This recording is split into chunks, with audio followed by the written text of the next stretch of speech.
오늘 본문은 빌립보서 마지막 문단입니다. 본문에서 바울은 자신과 동료 사역자들과 로마 교회 성도들이 빌립보 교회 성도들에게 문안하는 내용입니다. 이런 문안 인사는 바울이 자신의 모든 서신에서 항상 하고 있는 일입니다. 여기서 한 가지 주목할 일은 바울이 초대교회 성도들의 교제에 대한 아름다운 묘사를 하고 있다는 것입니다.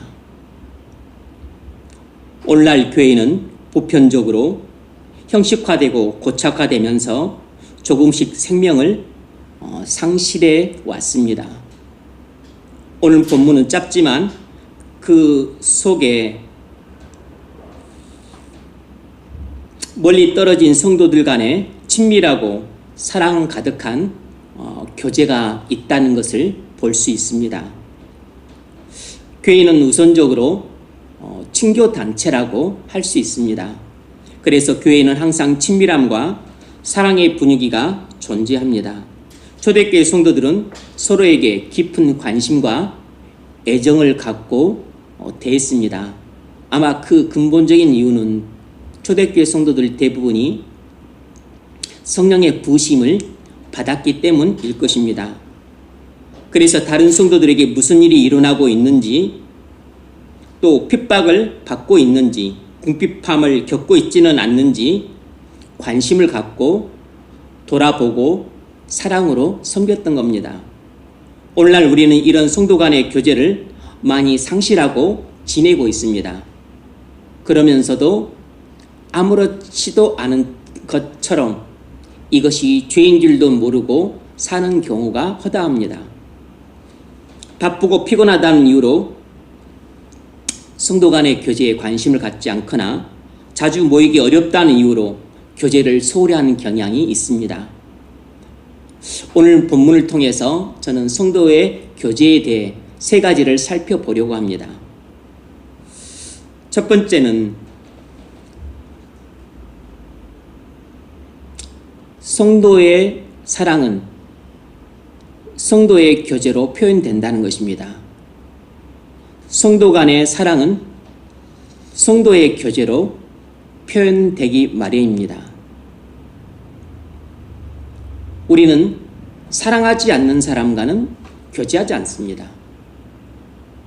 우리가 누군가와 교제를 한다면 그에게 관심을 가질 뿐만 아니라 또 사랑하기 때문에 진정으로 교제를 하는 것이죠.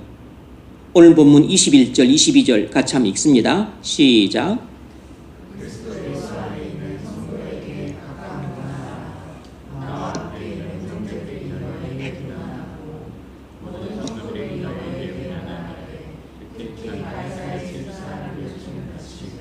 아멘.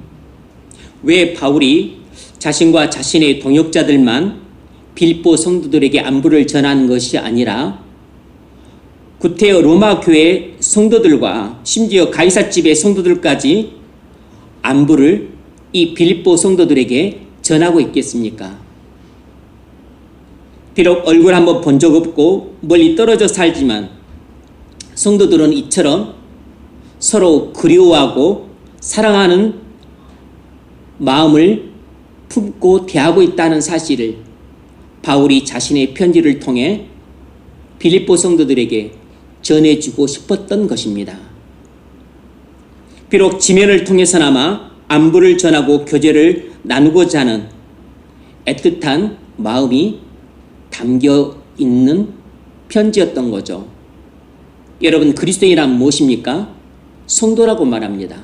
성도가 무슨 뜻입니까? 성도란 말을 많이 쓰는데 그게 무슨 뜻이죠? 거룩한 사람이란 뜻입니다. 왜 거룩한 사람이라고 부르죠? 우리가 다른 사람들보다 훨씬 깨끗하고 고상한 생각을 갖고 살기 때문입니까? 그렇지 않습니다. 그리스도인을 성도라, 거룩한 사람이라 부르는 것은 세상으로부터 부름받아 구별된 사람이기 때문에 성도라고 부르는 것입니다. 세상으로부터 구별받아 하나님께서 따로 구별하신 백성이기 때문에 구별된 백성이란 뜻으로 성도라고 부르는 것이에요. 그래서 거룩한 사람인 것입니다. 우리는 죄 가운데서 출생해서 죄를 먹고 마시며 살았습니다. 그러다가 하나님의 은혜가 임해 그리스도인이 되었습니다. 하나님의 거룩한 백성으로 부름받았어요. 그러면 성도된 우리는 어떻게 살아야 됩니까? 그리스도께서 나를 사랑하시듯이 우리도 서로 사랑하며 살아야 되는 거죠. 왜냐하면 세상에서 우리를 불러 거룩한 백성 삼으신 목적이 바로 서로 사랑하며 살도록 하기 위해서였던 겁니다. 내 이웃을 내 몸과 같이 사랑하라. 그래서 우리는 모든 사람을 정중하게 사랑해야 합니다. 아브라함은 이방인인 헷 족속에게 몸을 굽혀 절을 했습니다. 비록 믿지 않는 사람들이었지만 정중하게 대했던 거죠. 믿지 않는 사람들에게 정중하게 대해야 됩니다. 물론 특히 믿음의 가정들에게는 더욱 정중하고도 거룩하게 대해야 되죠. 어거스틴은 이렇게 말했습니다. 우리는 육신의 친척들보다도 성도들을 더 사랑해야 된다. 왜 이렇게 말을 했겠습니까? 피는 물보다 진하다고 그렇게 말하는 사람들이 있는데 성도는 절대로 그렇게 말을 하면 안 됩니다. 물론 그 피가 그리스도의 피라면 맞는 말이겠지만 실질적으로 피를 나눈 육신의 친척보다 피 한 방울 섞이지 않았지만 그리스도 안에서 하나 된 성도가 영적으로 훨씬 더 가깝습니다. 엄밀하게 말하자면 우리는 그리스도의 피를 나눈 형제 자매들이에요. 부모의 그 피를 나눈 것보다 더 가치롭고 보배롭고 거룩한 피로 나눔받은 사이인 것입니다. 교제가 무엇입니까? 우리는 대개 교제를 차를 마시고 담소를 나누는 정도로 이해를 합니다. 하지만 그런 정도의 담소로는 성도 간의 영적인 소통이 충분히 이루어질 수 없습니다. 성도 간의 친밀한 사랑을 주고받고 서로 이해하고 불쌍히 여겨주고 서로 돕고 섬기고 나눠주는 것을 기대하기 어렵습니다. 신약 성경이 말하는 교제의 의미는 담소의 차원을 훨씬 넘어섭니다. 교제를 뜻하는 헬라어는 코이노니아라고 하는 단어인데 이 말은 하나님이 각 사람에게 허락하신 것을 서로 나누는 것을 의미합니다. 나와 너가 서로 나누고 싶은 것을 주고받음으로써 처음 대화를 시작했을 때보다 이해가 더 깊어지고 사랑이 더 풍성해지고 친밀함이 더해가는 것을 코이노니아라고 부르는 것입니다. 이것이 바로 교제인 것이죠. 우리는 성도 간의 교제를 통해서 서로 위로와 격려와 용기를 얻게 됩니다. 그래서 성도는 반드시 이 성도 간의 교제를 통해서 위로와 격려와 용기를 주고 받아야 되는 겁니다. 바울이 굳이 자신과 동역자들뿐만 아니라 로마 교회 성도들과 가이사 집 성도들까지 안부를 전했던 것은 비록 만나지는 못해도 서로 알아가고 친해지고 사랑하기를 바랬기 때문입니다. 그렇게 함으로써 성도들 간의 친밀한 사랑의 관계가 돈독해질 수 있는 것이죠. 성도 간의 교제는 그리스도께서 다른 성도들을 통해 우리를 돕는 사역입니다. 성도 간의 교제는 나와 너 우리만의 활동이 아니고 실질적으로는 나와 너가 만나 식사를 하든 차를 마시든 대화를 하든 산책을 하든 은혜를 나누든 나와 너 우리의 활동처럼 보이지만 그 안에는 우리가 그리스도 안에서 연합되어 있기 때문에 실질적으로는 그리스도께서 사역을 하시는 것입니다. 그리스도께서 우리가 피차 갖고 있는 것을 서로 주고받음으로써 내게 없는 것을 상대방이 내게 줌으로써 격려를 주고 힘을 주는 것이고 상대방이 없는 것을 내가 나누어 줌으로써 또 그의 필요를 채워주고 그리고 힘이 되어 주는 것입니다. 이런 것이 바로 코이노니아, 교제라고 부르는 것이에요.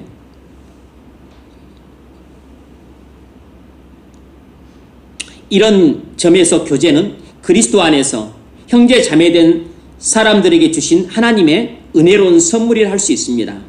이 하나님의 선물을 소홀히 여기는 것은 하나님의 은혜를 소홀히 여기는 것과 마찬가지인 것입니다. 여러분, 성도 간의 교제가 얼마나 중요한지 아십니까? 이건 사도행전 2장 42절을 보면 알 수 있어요.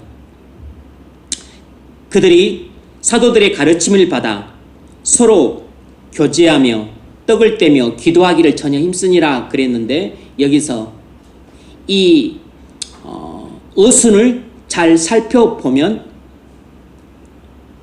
성도 간의 교제를 당시 사도들이 얼마나 우선순위에 뒀는가를 알 수 있어요. 맨 먼저 무엇을 했냐면 성도들은 사도들로부터 가르침을 받았습니다. 말씀의 가르침을 받았어요. 그 다음에 말씀을 가르침을 받은 다음에 그 다음에 무엇을 했겠습니까?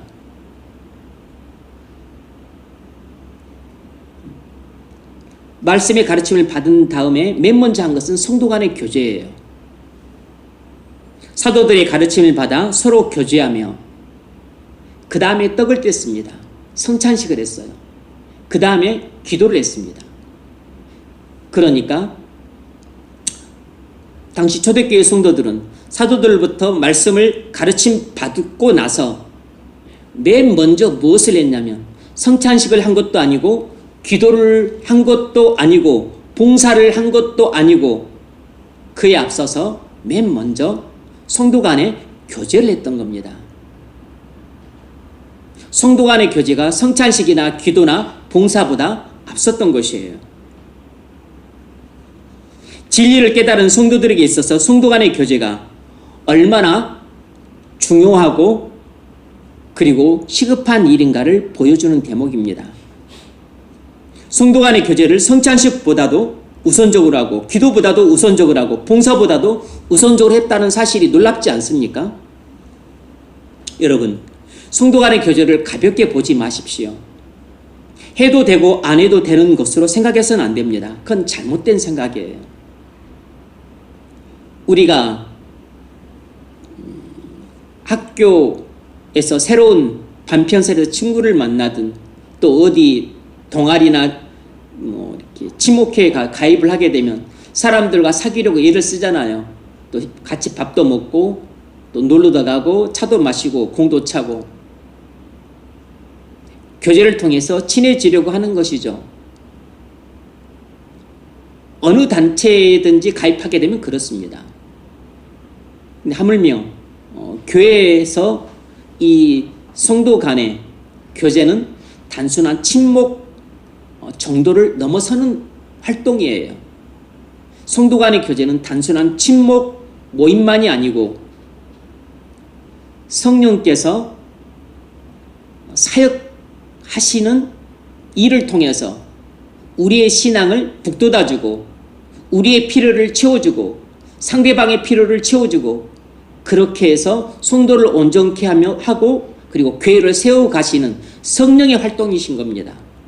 그러므로 성도 간의 교제를 등한시하거나 소홀히 하거나 배제하고 있는 것은 성령의 활동을 가로막고 있는 것이에요. 성도의 교제를 선택적인 것으로 생각하는 것은 틀린 생각입니다. 틀린 생각을 바꾸시기 바랍니다. 이건 성경 말씀을 피상적으로 이해했기 때문에 잘못된 생각을 품고 있는 것이에요. 또 자기가 친한 사람들하고만 교제하려고 해서도 안 됩니다. 이것은 그 사람의 마음폭이 너무 좁은 것입니다. 성도는 폭넓게 사랑하고 폭넓게 교제하도록 힘써야 돼요. 내가 이렇게 마음이 이렇게 좁은 사람밖에 안 되는구나. 자기 자신을 성찰하고 부끄럽게 여기면서 당장 첫 술에 배부를 수는 없어도 또 성령의 인도와 감동을 받아서 교제의 폭을 넓혀가야 돼요. 힘쓰지 않으면 마음 편한 대로 하기 쉬워집니다. 그러면 평상시 잘 교제 못했던 사람들과도 교제하고 다소 껄끄러운 사람들하고도 빼놓지 않고 교제하려고 힘을 써야 됩니다. 성도는 성도의 교제를 즐거워합니다. 시편 119편 63절을 보면 나는 주를 경외하는 모든 자와 주의 법도를 지키는 자의 동무라. 성도는 하나님을 경외하고 하나님의 법을 지키는 성도와 친구라는 것입니다. 성도의 친구는 성도밖에 없는 것이에요. 만일 형제 간도 성도가 아니면 장벽이 생기는 것입니다. 고등학교 동창도 성도가 아니면 대화의 장벽이 생길 수밖에 없어요. 왜냐하면 중요한 것들을 나누지 못하기 때문입니다. 성도는 악인들과 친구가 되지 않고 죽은 사람들과 어울려 다니지 않습니다. 누가 죽은 자들이죠? 세상 사람들이 죽은 사람들이에요. 죽은 자들과 교제는 무덤 사이를 걷는 것과 같지만 성도들과 교제는 향기로운 꽃들이 가득한 꽃밭을 걷는 것과 같습니다. 원래 성도 간의 교제는 이처럼 즐겁고 향기로운 것이에요. 피를 나눈 혈육과의 만남보다도 더 즐거운 법입니다. 만일 여러분이 성도들과의 만남이 오히려 가족들과 만남보다도 편하지 않고 즐겁지 않다면 그건 여러분 믿음이 잘못된 것입니다. 그래서 성도들은 항상 다른 성도들과의 교제에 적극적인 자세를 취합니다. 말씀을 적극적으로 배우는 사람들은 성도의 교제에도 적극적이에요. 성도 간의 교제에 나이 차이가 문제가 안 됩니다. 성별 차이도 문제가 안 돼요. 국적이나 인종도 문제가 안 됩니다. 사회적인 지위도 또 재력도 문제가 안 돼요. 재력을 따지고 사회적인 지위를 따지고 나이를 따지는 것은 그건 세상의 편견에 사로잡혀 있기 때문에 그런 것입니다. 세상 사람들이 교제할 때는 세상에서는 항상 자신들의 사회적인 레벨에 맞는 사람들과 교제를 하려 그래요. 자신들의 재력과 비슷한 사람들끼리 어울려 다니려고 합니다. 같은 업종들끼리 편하니까 이렇게 만나려고 그래요. 그런데 교회에서 성도 간의 교제는 안 그렇습니다. 지위가 높은 사람도 있고 낮은 사람도 있고 부자도 있고 가난한 사람도 있고 또 좀 나이가 많은 사람도 있고 나이가 적은 사람도 있을 수 있는 것이에요. 머리가 희끗한 권사님도 계시지만 젊은 세댁도 있는 것입니다. 저는 학부 다닐 때 군대에 갔다 와서 대학을 다녔기 때문에 예비역이었어요. 신앙생활 한 지 1, 2년밖에 안 됐기 때문에 초신자였죠.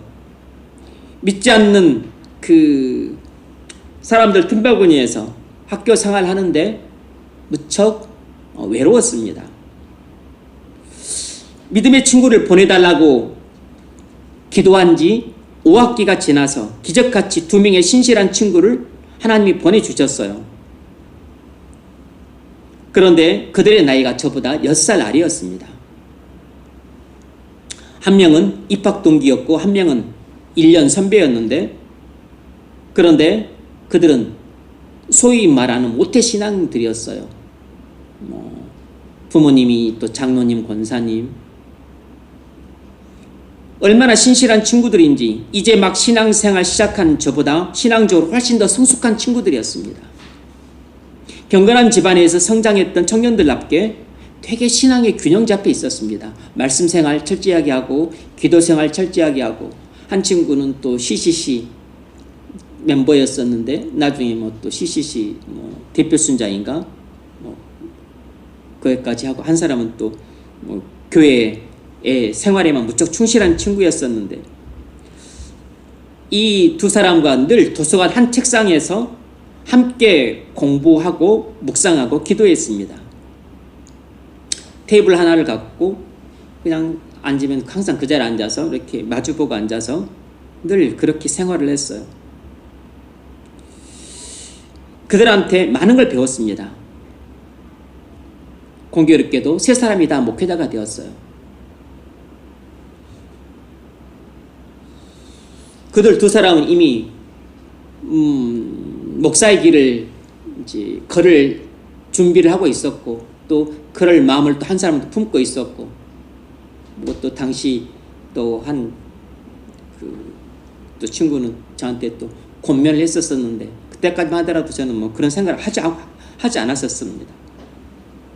이들과 교제를 나누는데 나이 차이가 별로 문제되지 않았어요. 교제를 나누는데 나이가 문제가 된다고 생각하는 것은 편견입니다. 그건 세상적인 마인드예요. 성도 간의 교제를 나누는데 은혜가 문제가 되는 것이지 나이가 무슨 문제가 된단 말입니까? 그런 생각은 짧은 생각이에요.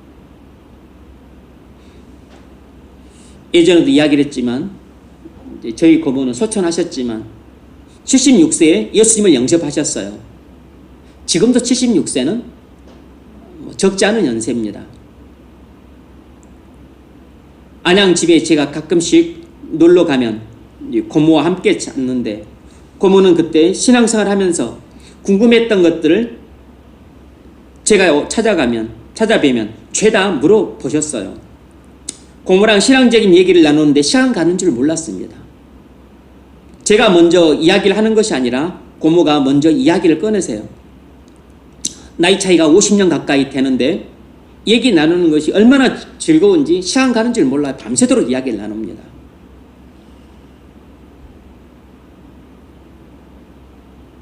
성도 간에는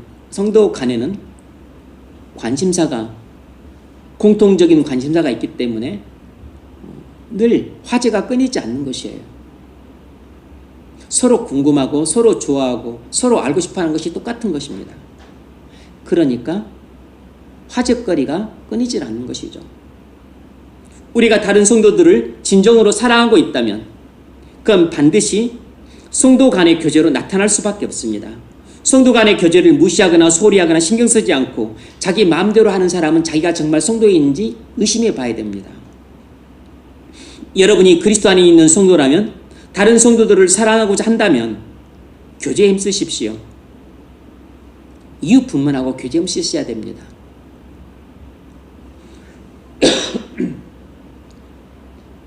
성도가 다른 교인이 교회를 안 나오는데 관심도 없고 아무런 신경도 안 쓰고 나오든지 말든지 개 닭보듯 하고 있다. 이러면 누군가가 성도가 아닌 것입니다. 이런 마음을 품고 있는 사람은 성도의 마인드하고는 거리가 멀어요. 그건 아마 성도 간의 교제가 아마 그 사람과 제대로 이루어지지 못했었을 겁니다. 성도 간의 교제가 꾸준히 이어져 왔다면 궁금하죠. 뭐 때문에 힘들어하는지. 그래서 관심을 갖고 기도하고 돌아보는 것입니다. 우리는 주일 팀별 모임을 갖습니다. 한 주간 말씀을 통해 받은 은혜를 나누고 자기 삶과 기도 제목을 나눕니다. 먼저 인도자가 성령의 인도를 따라 은혜롭게 인도하도록 기도로 준비를 잘해야 돼요. 왜냐하면 인도자가 준비를 잘하냐 못하냐에 따라서 모임이 은혜로울 수도 있고 아니면 망칠 수도 있기 때문입니다.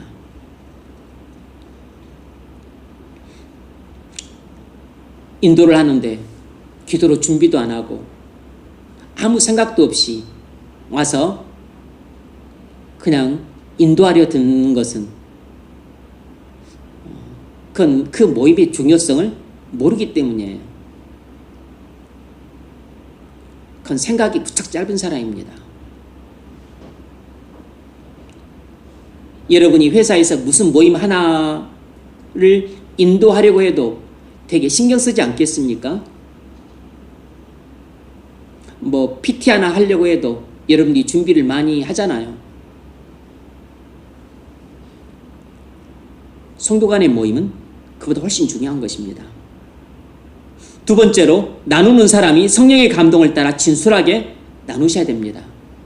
그래서 성령께서 감동을 주시면 마음을 오픈하고 그리고 자신이 말씀을 통해 받은 은혜를 나누셔야 됩니다. 그 말씀을 자신의 삶에 적용시켜서 내가 어떻게 반응을 했는지, 또 어떻게 순종을 했는지, 또 순종을 안 했더니 또 이 어땠는지, 이런 것들을 좀 더 구체적이고 좀 더 실제적으로, 그래서 은혜 받은 것과 또 어려웠던 것과 이런 것들을 진솔하게 나누면 듣는 사람들에게 굳이 은혜를 주려고 애쓰지 않아도 은혜가 되는 겁니다. 성도 간의 교제를 하는데 마음의 문을 꽁꽁 닫고 그냥 형식적으로 이야기를 하거나 피상적으로만 그 말을 하는 것으로 끝내는 경우는 성도 간의 교제로 이어지기 힘들죠. 이것은 그냥 대화, 컨버세이션이지 커뮤니케이션이 안 되는 것이에요. 의사소통이 돼야 되는데 이게 내 마음이 이쪽에 전달이 되고 이쪽 또 마음이 내게 전달이 될 때 우리는 마음이 이어지는 것인데, 커뮤니케이션이 안 되고 컨버세이션, 그냥 의미 없는 말만 주고받고 별 의미 없는 웃음만 왔다 갔다 하는 것은, 그런 것은 의사소통도 아니기 때문에 진정한 교제라고 볼 수가 없어요. 교제는 내 마음에 담겨있는 생각, 내 마음이 담긴 말이나 또 내 생각과 내 뜻, 이런 것들이 진정성이 담겨있는 것들이 오고 가는 과정 속에서 교제가 이루어지는 것입니다.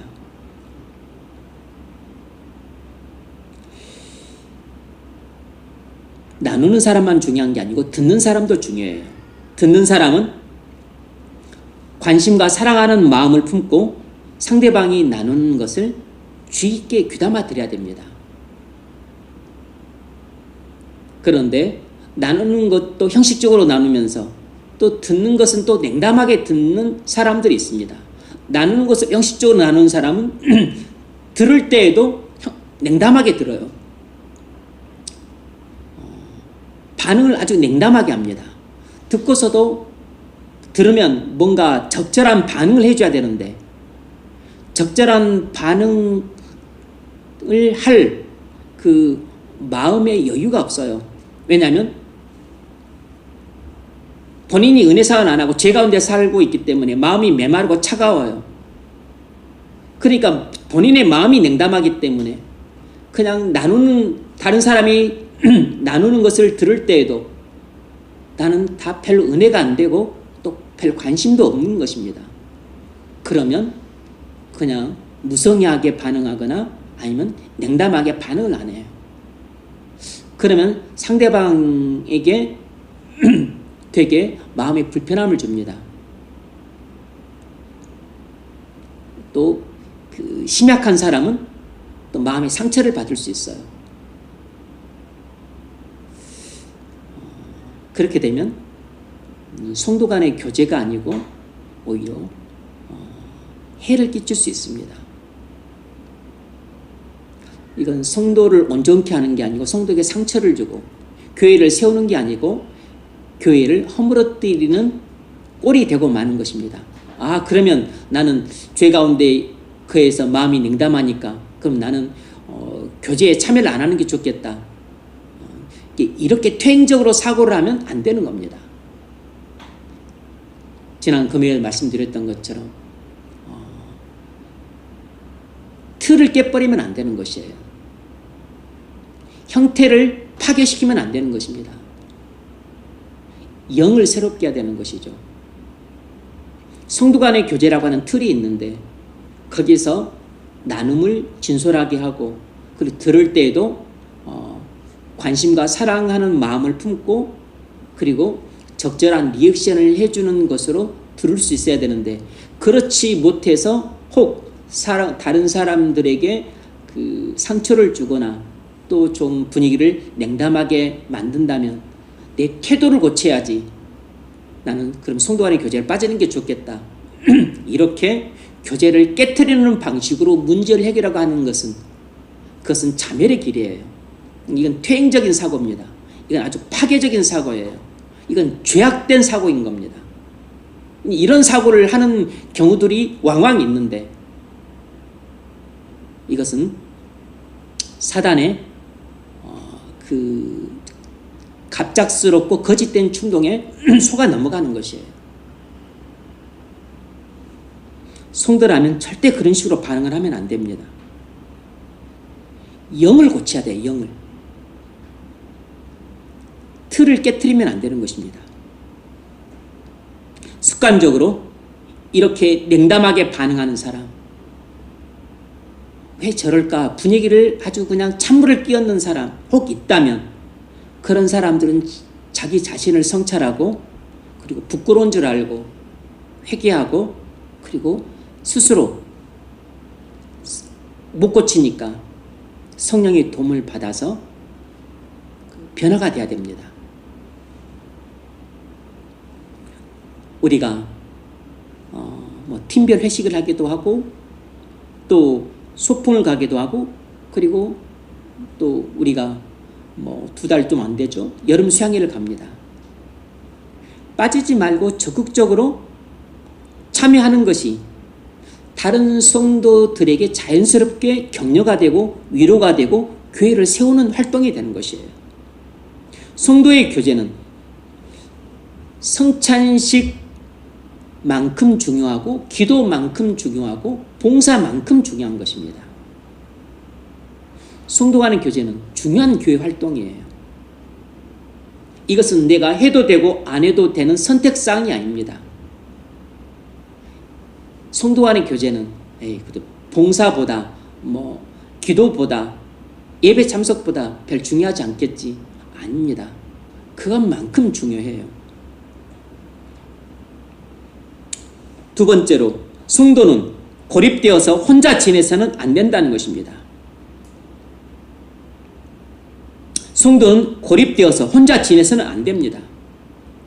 그리스도 예수 안에 있는 성도에게 각각 문안하라. 나와 함께 있는 형제들이 너에게 문안하고 모든 성도들이 너에게 문안해. 특히 가이사집 사람들 중 몇이니라.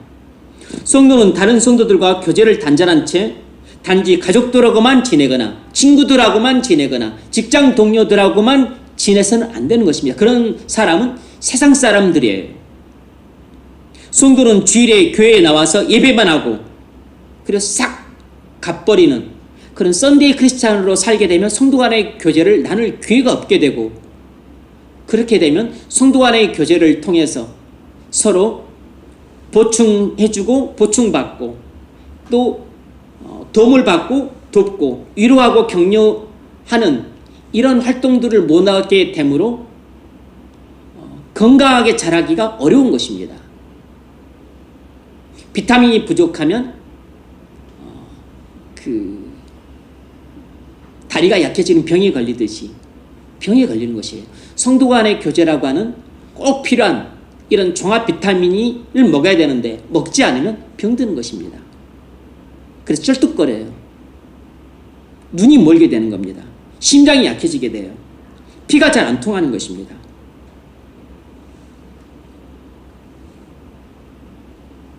성도는 교회에 나와 예배하고 나머지는 가정생활, 직장생활, 사회생활만 치중하게 되면 그렇게 되면 건강한 성도의 삶을 살기 어려워요. 반드시 성도 간의 교제를 나눠야 됩니다.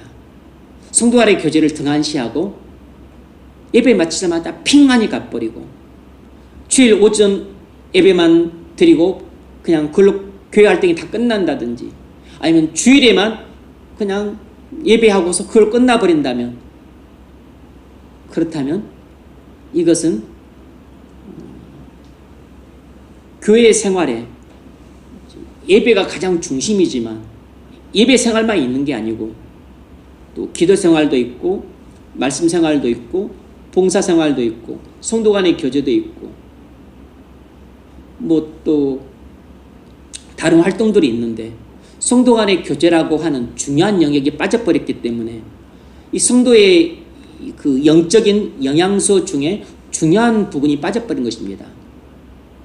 종합 비타민 같은 요소가 빠져버린 것이에요. 그러면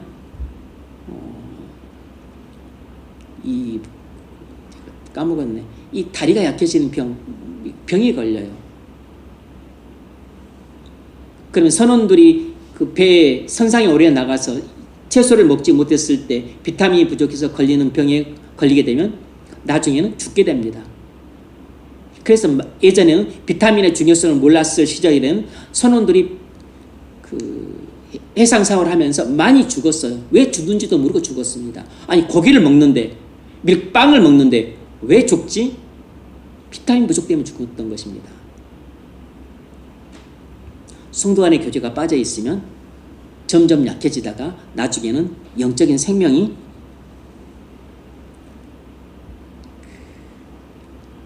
어려워지게 되는 것이에요. 오늘날 사람들을 지배하고 있는 사상은 개인주의입니다.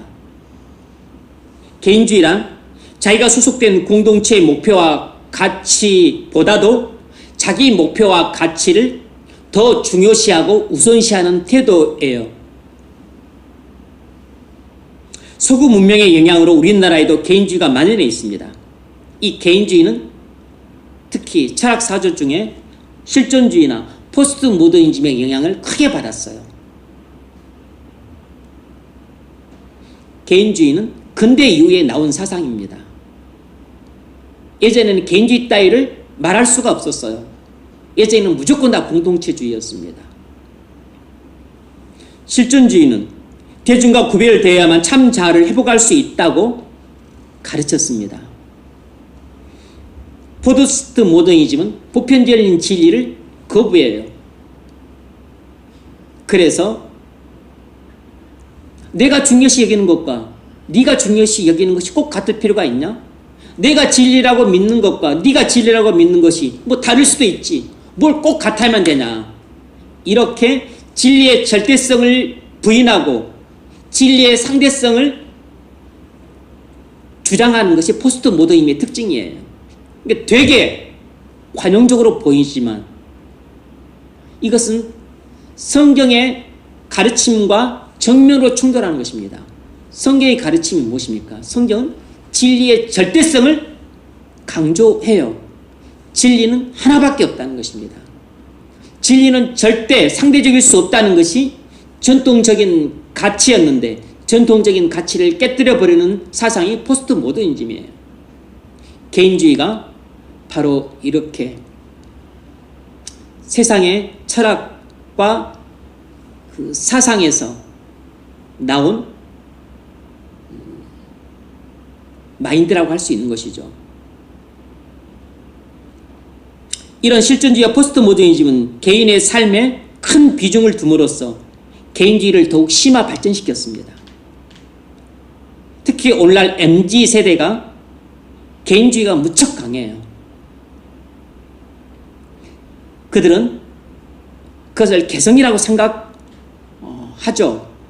그리고 자유라고 생각합니다. 인권이라고 주장을 해요. 아닙니다. 그건 다 실존주의와 포스트 모더니즘을 바탕으로 둔 이 세상의 풍조에서 나온 개인주의라고 하는 마인드일 뿐이에요. 세상의 풍조는 항상 이런 것입니다. 성도들은 결코 이런 세상의 풍조를 따라가서는 안 돼요. 이런 사고방식의 기조에는 개성을 개인주의와 동일시하는 잘못된 경향이 있습니다. 개인주의는 다른 사람들의 생각을 거부하고 오직 자신의 생각만을 주장하는데 이 개인주의의 특성이 고립과 반항에 있습니다. 개성과 개인주의는 본질적으로 다른 것이에요. 기독교 복음은 개인주의를 철저하게 배격하지만 그러나 개성은 인정을 하고 개성의 개발에 대해서도 긍정적입니다. 복음은 개인주의를 철저하게 배척해요. 기독교 복음 그리고 교회는 철저하게 공동체주의입니다. 개인주의는 세상의 악한 풍조예요. 우리는 모두 연약하고 허물투성입니다. 혼자서 행하면 실족하기 쉽습니다. 하나님이 그리스도의 몸 안에서 서로 교제를 나누게 하신 이유는 우리가 각 몸된 교회의 지체들인데 혼자서는 살 수 없기 때문이에요. 눈 혼자서는 살 수가 없어요. 입과 코와 귀와 손과 발의 도움이 필요합니다. 손도 혼자서는 살 수가 없어요. 발이 있어야 되고 눈이 있어야 되고 입이 있어야 되는 겁니다. 입도 혼자서는 못 살아요. 코와 눈과 귀가 있어야 돼요. 모든 지체는 다른 지체들의 존재해야 되고 도움을 받아야만 살 수 있는 겁니다. 그래서 개인주의는 궁극적으로 그 배후에 누가 있냐면 바로 사단이 존재하는 것입니다. 개인주의는 하나님으로부터 온 마인드가 아니고 그건 사단으로부터 온 마인드인 것이에요. 다 개인주의 성향을 띠게 되면 그 집안은 콩가루 집안이 되는 것이고, 그리고 그 회사는 콩가루 회사가 되는 것이고, 그 나라는 콩가루 나라가 되는 것이고, 그 교회는 콩가루 교회가 되는 것이에요. 내일은 내가 알아서 할 테니까 신경 쓰지 마세요. 더 이상 간섭하지 마세요. 아닙니다. 나는 나 혼자가 아니고 나는 어떤 공동체이든 소속되어 있는 것입니다. 가정, 직장, 사회, 국가, 교회 전부 공동체예요. 공동체가 아닌 게 없는 것입니다. 회사는 망하는데 내가 흥할 수 있나요? 가정이 무너지는데 나만 성공할 수 있나요? 교회가 흥하면 나도 신앙이 성장하는 것입니다.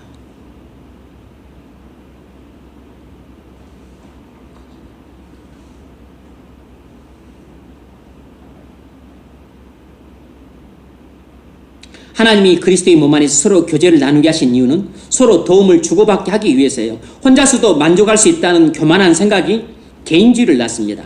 하지만 자신의 한계와 부족함을 깨달은 겸손한 성도는 교회 공동체 안에서 필요한 도움을 주고받음으로써 연합을 추구해요. 그럴 때만 우리는 성도로서 건강한 삶을 살아갈 수 있습니다. 그러므로 여러분, 나는 혼자서도 잘할 수 있어. 나는 혼자서도 신앙생활 잘할 수 있어. 나는 혼자서도 말씀 묵상하면 되지. 혼자서 기도하면 되지. 혼자서 성경 읽으면 되지. 혼자서 책 읽으면 되지. 그러다가 어떻게 되면 이제는 교회도 안 나가. 교회도 필요 없어. 혼자서 예배 드리면 되지. 뭐 유튜브도 있겠다. 무슨 또 CTS 방송도 있겠다. 보고서 예배하면 되지. 아닙니다. 신앙생활은 절대 혼자서 못해요. 나는 혼자 있는 것이 편하다. 이런 자기 만족은 고립을 가져오는데 그것이 여러분 자신을 병들게 하고 교회 공동체를 약화시키는 것입니다. 나는 혼자 있는 게 좋아. 나는 혼자 사는 게 편해. 이런 고립주의는 반드시 여러분을 하나님으로부터 멀어지게 만들어요. 그리고 결국엔 나중에 넘어지게 됩니다. 자신만 해를 입는 게 아니고 부지불식간에 다른 사람들한테 해를 주고 그리고 교회도 약화시키게 돼요. 성도가 고립적인 태도를 취하는 것은 죽어있거나 병들어 있거나 둘 중에 하나인 것입니다. 건강한 성도일 수 없는 것이에요. 고립적인 태도는 개인주의에서 나온 것입니다. 그런 교만한 생각이 근본에 깔려있는 것이에요. 고립주의, 폐쇄주의, 단절주의, 그리고 내 삶에 터치하지 마세요. 개인주의는 결국 자신도 무너지게 만들고 그리고 다른 사람들한테도 해를 끼치고 그리고 교회 공동체 전체를 약화시킵니다.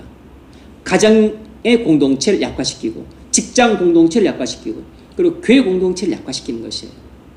무엇보다도 공동체의 성격이 가장 강한 것은 가정과 교회입니다.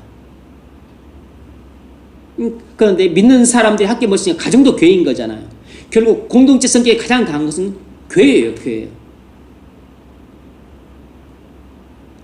신앙이 좋아 보십시오. 그러면 나 외에 다른 사람들한테 관심을 갖고 애정을 갖고 그리고 함께 있고 싶어 합니다. 신앙이 땅이 떨어져 보십시오.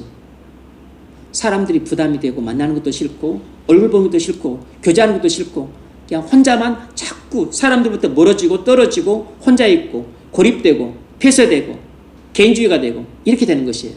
그렇게 되면 누가 다가올까요? 사단이 다가오죠. 나랑 친구하자. 내가 너의 외로움을 달래줄게. 그래서 악한 영이 들어가는 것입니다. 죄에 빠지게 되는 것이에요. 사단의 시험에 드는 것입니다. 그래서 하나님이 인도하지 않는 길, 사단이 열어주는 새로운 타락의 길로 접어들게 되는 것이에요. 방종의 길로 빠지게 되는 것입니다.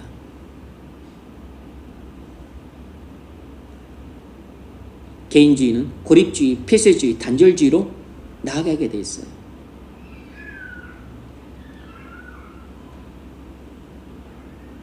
바로 이 개인주의의 핵심에는 교만이 깔려 있는 것입니다.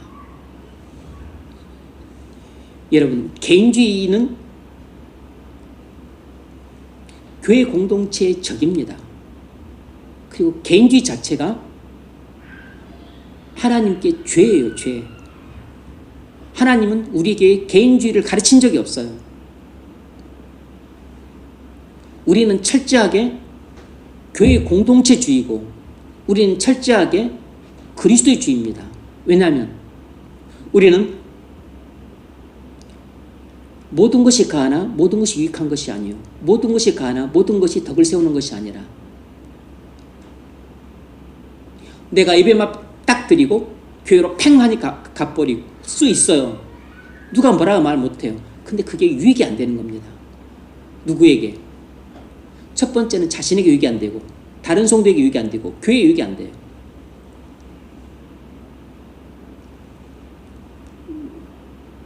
팀별 모임이 있는데 참석 안 해. 소풍 안 해.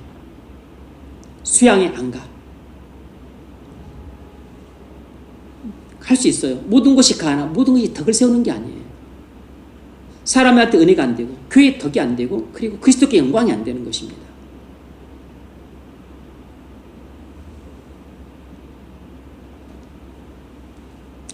개인주의는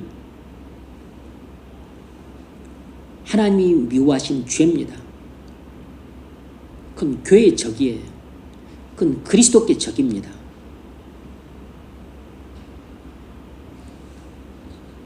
세 번째로 성도의 교제가 친밀하게 이루어질 때 교회가 하나가 됩니다. 성도의 교제가 친밀하게 이루어질 때 교회가 하나가 돼요. 그리스도 예수 안에 있는 성도에게 각각 문안하라. 나와 함께 있는 형제들이 너에게 문안하고 모든 성도들이 너에게 문안하되 특히 가이사집 사람들 중 몇이니라. 바울이 이렇게까지 로마교회 성도들의 안부를 그들에게 전해주고 그리고 이들이 이 빌립보 성도들 너희들의 그 안부를 궁금해한다. 이렇게 관심을 갖고 있고 이렇게 사랑하고 이렇게 너희를 애틋하게 그리워하고 있다. 이 마음을 전달해 주려고 애를 쓰고 있어요. 뭐 하고 있는 거죠? 성도 간에 서로 교제가 잘 이루어질 수 있도록 브릿지를 놔주는 것입니다. 성도의 교제의 유익이 무엇입니까? 몇 가지가 있는데 첫 번째는 지혜로운 조언을 들을 수 있어요. 옛말에도 삼인행이면 피우살니라 라고 하는 논어 말씀이 있습니다. 세 사람이 길을 가면 반드시 거기에는 스승이 있다 고 하는 것처럼 나 혼자서 고민하기보다는 성도들과 나눔을 통해 자연스럽게 성령의 감동을 받은 사람들의 입에서 나오는 말을 통해 지혜로운 조언을 들을 수 있어요. 아니면 은혜 충만한 성도의 그 입을 통해서 성령께서 말씀하실 수가 있는 겁니다. 물론 조심해야죠. 함부로 자기 생각을 거르지도 않은 채 그냥 마구잡이로 내어 뱉는 것을 조심해야 됩니다. 그건 지혜로운 조언은커녕 그냥 자기 인간적인 생각이고 잘못된 견해를 마구잡이로 말해서는 안 되는 거죠. 항상 성도는 성령의 인도를 따라 말해야 됩니다. 그래야 지혜로운 조언이 될 수 있어요. 근데 굳이 여러분이 누군가에게 지혜로운 조언을 해주려고 애쓸 필요 없습니다. 그런 생각 자체가 교만한 생각이에요. 그런 생각 자체가 자고한 생각인 겁니다. 그냥 내가 성령의 인도를 따라 말을 하고 성령의 감동을 따라 반응을 하고 그리고 성령께서 시키시면 하고 금지하시면 안 하면 되는 겁니다. 그러면 자연스럽게 들을 귀가 있는 사람은 듣고 그리고 그것을 조언을 받아서 지혜롭게 대처할 수 있는 것이죠. 내가 그래도 지혜로운 조언을 해줘야지. 당신이 뭔데 지혜로운 조언을 해줍니까? 당신이 그럴 만한 자격이 되고 그렇지 되는가요? 아니잖아요. 무슨 성도들끼리 무슨 지혜로운 조언을 해주고 말고 어디 있어요? 당신이 교사입니까? 당신이 목사입니까? 성령의 인도와 감동을 받아서 말하고 행동하고 그리고 반응해주면 그 속에서 자연스럽게 들을 사람이 배울 사람이 지혜로운 조언을 듣는 것이에요. 두 번째는 고난 가운데 있을 때 위로와 격려를 받습니다. 그냥 성도 간에 그냥 서로 허심탄회하게 자기의 마음을 열고 내가 이런 일 때문에 힘들다. 어려움을 겪고 있다. 회사 또 상사가 이랬는데 내가 이래가지고 내가 되게 또 구사리를 먹었다. 그런데 이야기를 나누면서 내가 그때 깨닫지 못했던 것들을 깨닫고 또 사람이 줄 수 없는 위로와 격려를 성도들의 나눔을 통해서 성도들의 말이 위로가 되는 것이 아니고 성도들과 교제를 통해서 성령이 역사하심으로써 우리에게 위로와 격려를 주는 것입니다. 말 자체가 아니고 성령의 역사가 위로와 격려를 주는 것이에요. 세 번째는 어려움을 당했을 때 실질적인 도움을 주고받을 수 있습니다. 예루살렘 교회가 궁핍당했을 때 여러 이방 교인들이 연보를 해서 도와줬어요. 마게도냐 교회가 도와줬고 고린도 교회가 도와줬습니다. 왜냐하면 초대교회 성도들이 다 그렇게 살았어요. 어려움을 당하면 다른 교회 성도들이 연보를 해서 도와줬습니다. 네 번째는 성도 간의 교제를 통해서 진실한 우정을 나누게 됩니다. 다윗과 요나단이 그런 경우인 거죠. 요나단이 다윗을 자기 목숨처럼 사랑하고 그리고 자기가 가진 모든 것을 아낌없이 다 주었습니다. 다윗도 요나단을 사랑하고 이렇게 성도 간의 교제가 이루어졌어요. 그래서 나중에 요나단의 아들 무비보셋을 다윗이 또 품어주고 그리고 왕궁에서 왕자처럼 계속 양육을 해줬던 거죠. 진실한 우정은 성도 간의 교제가 있을 때 이루어지는 것입니다. 진실한 사랑도 성도 간의 교제를 통해서 자라고 발전할 수 있는 것이에요. 말씀을 맺겠습니다. 성도가 연합하여 동거함이 어찌 그리 아름다운고 성도 간의 교제는 그리스도 안에서 성도 간의 연합을 더욱 공고하게 합니다. 그래서 우리가 그리스도 안에서 성도 간에 연합되어 있을 때 비로소 진정으로 친밀한 교제가 이루어지고 친밀한 교제가 이루어짐을 통해서 성도 간의 연합이 더욱 공고해지는 것이에요. 연합이 친교를 낳고 친교가 연합을 더욱 공고하게 하고 연합이 더욱더 공고해지면 더욱더 친밀하고 깊어지고 풍성해지는 교제를 낳고 그것이 서로를 위로하고 격려하고 돕고 힘을 주고 그렇게 해서 우리가 온전해지고 그리고 강해지고 그리고 가정 공동체가 세워지고 직장 공동체가 회복이 되고 그리고 교회 공동체가 더욱더 건강해질 수 있는 것입니다. 성도 간의 교제를 소중하게 여기십시오. 예배 활동, 성령 찬식, 기도만큼이나 중요한 교회 활동입니다. 성도 간의 교제를 여러분들이 믿음으로 참여하신다면 반드시 성령께서 역사하셔서 여러분의 영혼을 살찌우고 기름지게 할 영적인 자양분을 공급해 주실 것입니다. 그렇게 해서 자라가시고 또 여러분을 통해서 다른 성도들이 위기롭고 교회가 세워지고 또 여러분의 가정도 건강해질 수 있기를 주의 이름으로